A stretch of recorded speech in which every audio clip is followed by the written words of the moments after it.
Hello everyone! This is Sorry and Target welcoming you to a revisit of the Carnivores mobile ports, Dinosaur Hunter and Ice Age for mobile devices like phones and tablets. Since my old Carnivores mobile review doesn't necessarily reflect my current views of the mobile games, given all that's happened between then and now, and since that's one of my more popular videos, people are still finding it and not checking to see that it's 4 years old and that there have been a ton of changes since then and are getting pretty angry about me getting angry in a video literally titled A Rant. So we're gonna revisit the mobile ports today and see how I feel about them in 2022. So without further ado, let's begin. As I just mentioned, a lot has changed with the mobile ports in the 4 years since my initial review of them. Andrew, an employee at Tatum and an absolute legend in his own right, gave us more information into why updates were so infrequent and why certain promises weren't kept, which is exactly what the community needed to hear. That was always my biggest gripe with the way modern Carnivores was handled, the lack of communication. Like, I get it, Tatum's a small company working on a niche game. If stuff has to be delayed or scrapped due to restraints, like, we understand. We're all human beings too. But when announcements are made like, hey, we're gonna add Dilophosaurus, or hey, we're gonna port the games to Steam, and then those things don't happen, it's helpful to inform your community at least a little bit about what's going on and why. Andrew gave us that clarity, and wherever he is right now, I thank him for that.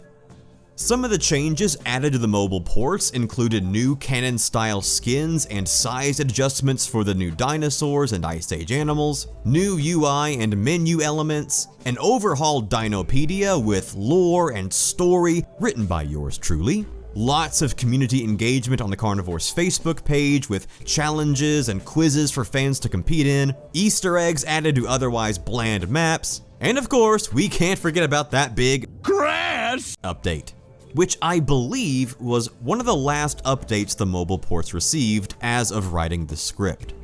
All of these changes to the games were fantastic in my opinion, and really helped elevate the Carnivores mobile ports from generic, unfocused dinosaur app number 473 to something that stands out as a little more unique and special.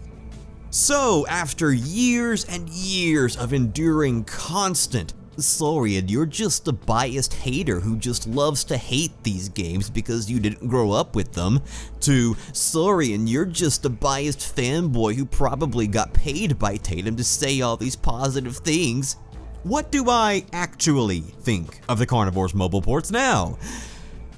They're fine. As I've mentioned many times before, I really don't like playing games on my phone compared to with a mouse and a keyboard or a controller. Mobile game controls are usually very awkward and cluttered and not all that user-friendly, at least in the case of mobile ports of first-person shooters.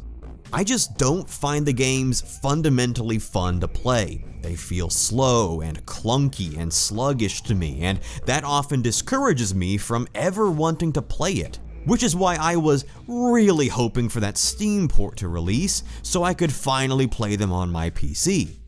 Now, if the mobile ports had some interesting or exclusive features that only they had, I'd have more of an incentive to hop on and play them. But they're just Carnivores 2 and Ice Age with a few extra DLC animals. If I wanted to play that, I'd just play Carnivores 2 Plus on my PC. And while I do consider the Ice Age mobile port better than the vanilla Ice Age on PC, Far North beats them both. So again, they don't have anything that makes me want to play them over any of the other Carnivores games and mods that are already out. That's always been one of my biggest frustrations with the ports that I admit still frustrates me to this day. That a company with the tools and the resources to fundamentally improve the game from the ground up can't do much with it, but a bunch of fans who just love the series are able to add aquatic AI and pack hunting AI and new AI slots and animal variants and new maps and models and animations and entirely new engines can, all between school and work and just living their own lives. Now, that's not me trying to take a jab at Tatum. Like I said, I get their situation, but that doesn't change the fact that it's just kinda depressing. And again, when it comes down to playing either the mobile ports or any mod released on the Modders Edition engine, like the Jurassic Park 100 Legends Special Edition, I'm gonna pick the Modders Edition engine, every time. The Carnivores modding community is the epitome of that. Fine.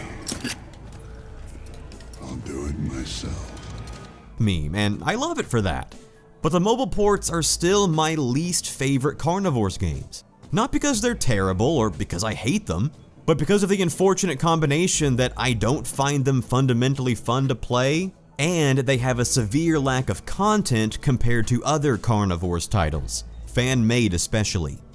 Back when the mobile ports were all we really had in the way of new official Carnivores content, I really pushed hard to try and make them as great as they could be. But now that we have Dinosaur Hunt and work on the mobile port seems to have stopped, my focus has shifted elsewhere.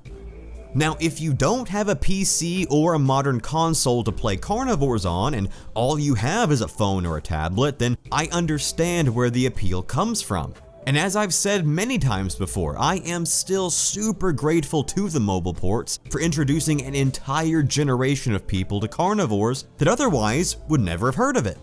The games have been downloaded millions of times, and that is awesome that they're able to expose so many people to the world of Carnivores. And while the recent updates have done wonders in bringing the ports back in line with the legacy of Carnivores, there's just not enough meat on the bones to help them stand out over any of the other Carnivores games, in my opinion. They look nice, but that's about as far as they go. It's like we got so close with all those new updates and the Steam port with mod support on the horizon, but then just gave up right at the finish line. They're ultimately just a shallow, casual time killer, and if that's all you're looking for, that is totally fine. Admittedly, they've helped me get through several long car rides when I was younger. I'm not trying to take away anyone's enjoyment of the mobile ports. If you love playing them, then that is awesome. You keep playing them. But I'm looking for something a little more substantial now. Something worthy of dedicating my time to instead of wasting my time on. And the mobile ports just don't cut it for me. I don't hate them, I never did. My harsh criticisms of them came from a place of wanting to see them be better, but I just don't really care anymore. So with all that out of the way, what about the future of Carnivores Mobile? It's been years since their last update. Is there hope of seeing any more content come to them anytime soon? Unfortunately, I have no idea. I've not heard from Andrew in years, but thanks to his updates for the community, we now know that the engine the mobile ports run on kinda breaks every time it's updated, making updates for the games more harmful than helpful. This is the same problem that Vogster and Digital Dreams ran into with Carnivores HD and Reborn respectively, which is why I think it was such a smart move for Digital Dreams to move the reboot game over to the Unity engine with Dinosaur Hunt, something that is stable and easy to update and fix. We still have no news on the mobile Steam port, or the new fur textures, or the Canon-styled skins for the Gigantoraptor or Titanus, or even the Dilophosaurus. Although it was used in a Tatum Games promotional video recently, and its animations have finally been extracted from the game's files. But as to whether or not these things will ever officially see the light of day, I have no idea. I hope the games are able to keep receiving updates in the future, but Tatum seems dependent on purchases through apps like My Gym just to keep the lights on, so future mobile Carnivores content is likely scarce at best. However, if the mobile ports do ever receive more updates, I'll be sure to cover them here. But whether you love the mobile ports or hate the mobile ports, I think we can all agree that these apps are not worth fighting over, and that we can all put this topic to rest. Alright guys, those are my current thoughts as of 2022 on the Carnivores mobile ports.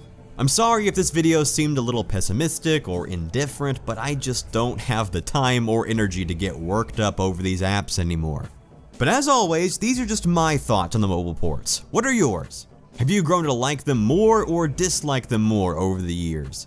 What updates or changes do you hope to see made to the games in the future?